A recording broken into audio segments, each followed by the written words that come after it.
ಶಾಲಾ ಪ್ರವಾಸಕ್ಕೆ ಹೋದಾಗ ದುರಂತ, 4 ವಿದ್ಯಾರ್ಥಿನಿಯರ ಸಾವು. ಶಾಲಾ ಪ್ರವಾಸಕ್ಕೆ ಹೋದಂತಹ ವಿದ್ಯಾರ್ಥಿನಿಯರು ದುರಂತ ಅಂತ್ಯವನ್ನ ಕಂಡಿದ್ದಾರೆ. ಉತ್ತರ ಕನ್ನಡ ಜಿಲ್ಲೆಯ ಮುರುಡೇಶ್ವರಕ್ಕೆ ಶೈಕ್ಷಣಿಕ ಪ್ರವಾಸಕ್ಕೆ ಕೋಲಾರದ ಮುಳಬಾಗಿಲಿನ ವಿದ್ಯಾರ್ಥಿಗಳು ತೆರಳಿದ್ರು. ಮೊರಾರ್ಜಿ ದೇಸಾಯಿ ವಸತಿ ಶಾಲೆಯ 9ನೇ ತರಗತಿಯ 4 ವಿದ್ಯಾರ್ಥಿನಿಯರು ಸಮುದ್ರದಲ್ಲಿ ಮುಳುಗಿ ಮೃತಪಟ್ಟಿದ್ದಾರೆ. ಒಟ್ಟು 46 ವಿದ್ಯಾರ್ಥಿಗಳು ಮತ್ತು 6 ಶಿಕ್ಷಕರ ತಂಡ ಮಂಗಳವಾರ ತಮ್ಮ ಶಾಲಾ ಪ್ರವಾಸದ ಅಂಗವಾಗಿ ಮುರುಡೇಶ್ವರಕ್ಕೆ ತೆರಳಿತ್ತು. ಸಂಜೆ 5:30 ಸುಮಾರಿಗೆ ಶಿಕ್ಷಕರು ವಿದ್ಯಾರ್ಥಿಗಳ ಜೊತೆಗೆ ಬೀಚ್ಗೆ ತೆರಳಿದ್ರು. ಜೀವರಕ್ಷಕರ ಎಚ್ಚರಿಕೆಯ ಹೊರತಾಗಿಯೂ 7 ವಿದ್ಯಾರ್ಥಿಗಳು ಸಮುದ್ರದ ಅಲೆಗಳಿಗೆ ಸಿಕ್ಕಿ ಕೊಚ್ಚಿ ಹೋಗಿದ್ದರು. ಈ ವೇಳೆ 3 ವಿದ್ಯಾರ್ಥಿಗಳನ್ನ ಜೀವರಕ್ಷಕರು ಮತ್ತು ಇತರ ಏಜೆನ್ಸಿಗಳ ಸಹಾಯದಿಂದ ರಕ್ಷಿಸಲಾಗಿತ್ತು. ಆದರೆ 4 ಸಮುದ್ರ ಪಾಲಾದರು.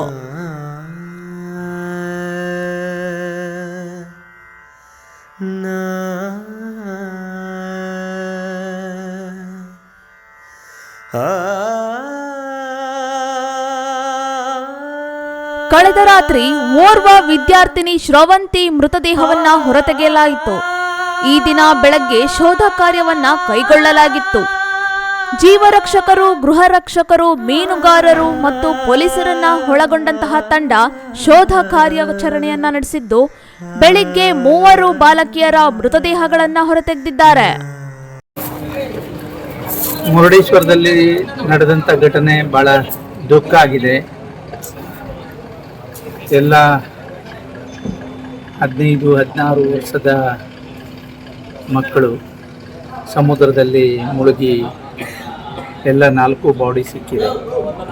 ನಿನ್ನೆ ರಾತ್ರಿಯಿಂದನೇ ನಾವು ಕಾರ್ಯಾಚರಣೆ ಸ್ಟಾರ್ಟ್ ಮಾಡಿದ್ದೇವೆ. ನಾವು DC, SP, CU, ಜಿಲ್ಲಾಡಳಿತ, ಟೂರಿಸಂ ಡಿಪಾರ್ಟ್ಮೆಂಟ್ ಎಲ್ಲರೂ ರಾತ್ರಿಯಿಂದ ಇಲ್ಲಿವರೆಗೂ ಅವ್ರ ಜೊತೆಲೇ ಇದ್ದಾರೆ. ಈಗ ಎಲ್ಲ ರೀತಿಯ ವ್ಯವಸ್ಥೆಯನ್ನು ನಾವು ಮಾಡಿದ್ದೇವೆ. ನಿನ್ನೆ ಅವರಿಗೂ ಏನು ಎಷ್ಟು ಜನ ಹೋದರು, ಎಷ್ಟು ಜನ ಬಂದರು ಅನ್ನೋಳಿ ಗೊತ್ತಿಲ್ಲ.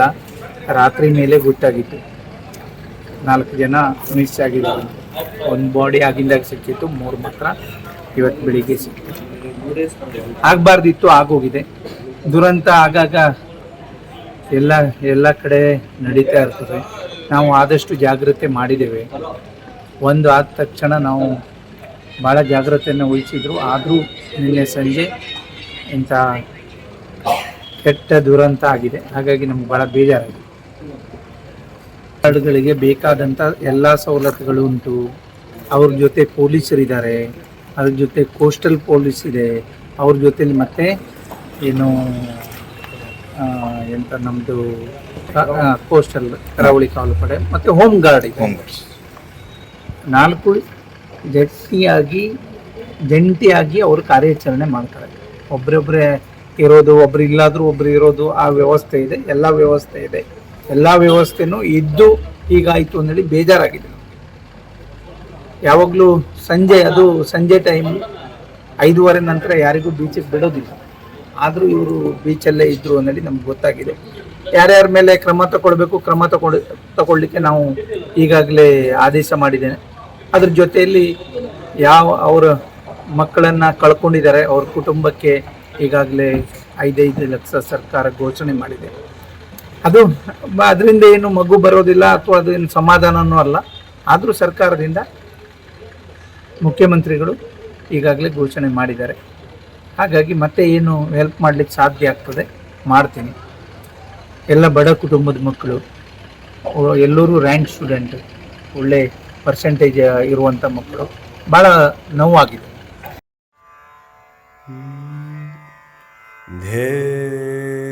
6 ಜನ ಶಿಕ್ಷಕರು ಸಸ್ಪೆಂಡ್. ಶಿಕ್ಷಕರ ವಿರುದ್ಧ ಪ್ರಕರಣ ದಾಖಲು, ಬಂಧನ. ಸ್ಟೇಷನ್ ಜಾಮೀನಿನ ಮೇಲೆ ಬಿಡುಗಡೆ. ಘಟನೆಗೆ ಸಂಬಂಧಿಸಿದಂತೆ ಭಾರತೀಯ ನ್ಯಾಯ ಸಂಹಿತೆಯ ಸೆಕ್ಷನ್ 106 ಪ್ರಕಾರ ಪ್ರಕರಣವನ್ನ ದಾಖಲಿಸಿಕೊಂಡು 6 ಜನ ಶಿಕ್ಷಕರನ್ನ ಬಂಧಿಸಿ ಸ್ಟೇಷನ್ ಜಾಮೀನಿನ ಮೇಲೆ ಬಿಡುಗಡೆ ಮಾಡಲಾಗಿದೆ. ಮೃತ ವಿದ್ಯಾರ್ಥಿನಿಯರನ್ನ 15 ವರ್ಷದ ಶ್ರವಂತಿ, ದೀಕ್ಷಾ, ಲಾವಣ್ಯ ಮತ್ತು ಲಿಪಿಕಾ ಎಂದು ಗುರುತಿಸಲಾಗಿದೆ. ಮರಣೋತ್ತರ ಪರೀಕ್ಷೆ ಪೂರ್ಣಗೊಂಡಿದ್ದು ಮೃತದೇಹಗಳನ್ನ ಸ್ವಗ್ರಾಮಕ್ಕೆ ಕಳುಹಿಸಿಕೊಡಲಾಗಿದೆ. ಸಂತಾಪ ಸೂಚಿಸಿದ ಸಿಎಂ ಸಿದ್ದರಾಮಯ್ಯ, ತಲಾ 5 ಲಕ್ಷ ಪರಿಹಾರ ಘೋಷಣೆ.